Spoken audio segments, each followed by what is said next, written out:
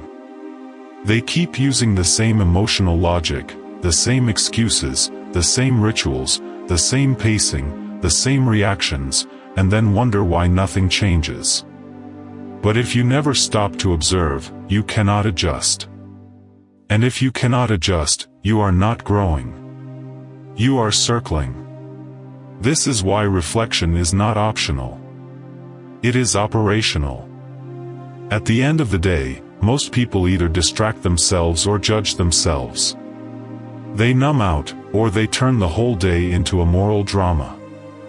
I'm behind. I messed up. I wasted time. I'll fix it tomorrow. But that is not reflection. That is emotional fog. Real reflection is clearer and quieter. It asks, what actually worked today? Where did I lose energy? What triggered avoidance? What moved the needle, even a little? What looked productive but was really delay? What must change tomorrow if I want better results? Those questions sound simple. But asked honestly, day after day, they become a weapon against self-deception. Socrates said, "The unexamined life is not worth living." For most people, that line is treated like a philosophical ornament. But in practice, it means this: if you do not examine your behavior, your habits will govern you more than your intentions ever will. And modern life makes examination unusually difficult. Why? Because everything is fast enough to keep you moving, but not deep enough to make you honest. You can stay occupied from morning to night without ever looking directly at the truth of how you lived. You can answer emails, attend meetings, react to messages, manage errands, consume information, and still avoid the one question that matters. Did I live in alignment with what I claim to value? That question makes people uncomfortable because it strips away appearances. And appearances are where society likes to live. People say they care about family, then give their best attention to strangers on a screen. They say they care about health, then keep feeding themselves stress and neglect. They say they care about peace, then stay addicted to stimulation, gossip, resentment, and outrage. They say they want freedom, but secretly cling to the habits that keep them weak because weakness is familiar. This is not a condemnation. It is a mirror. And if you want dangerous consistency, you need mirrors more than motivation. Daily feedback does something very important. It turns vague disappointment into specific data. Instead of saying, "I had a bad day," you begin to see the pattern. You notice that your focus collapsed after certain conversations. You notice that late-night scrolling makes the next morning fragile. You notice that when you begin the day reactively, you spend the rest of it recovering instead of building. You notice that one unresolved tension can quietly sabotage 5 hours of work. Now you are no longer merely suffering your life. You are reading it. And that shift matters. Because once behavior becomes visible, it becomes designable. Maybe you start writing down 3 lines each evening. What I did well. Where I drifted. What I will correct tomorrow. Maybe you track behaviors instead of outcomes. Not whether the world rewarded you, but whether you kept the structure. Did I show up? Did I do the hard thing first? Did I avoid the usual escape? Did I speak honestly? Did I keep my baseline? This kind of measurement is powerful because outcomes are often delayed. Results may take weeks or months. But behavior gives immediate evidence. And the mind needs evidence. Without evidence, confidence becomes fantasy. With evidence, confidence becomes grounded. Marcus Aurelius said there is a source of strength within you that will always rise if you always look. That, looking, is what many people avoid, because it forces contact with reality.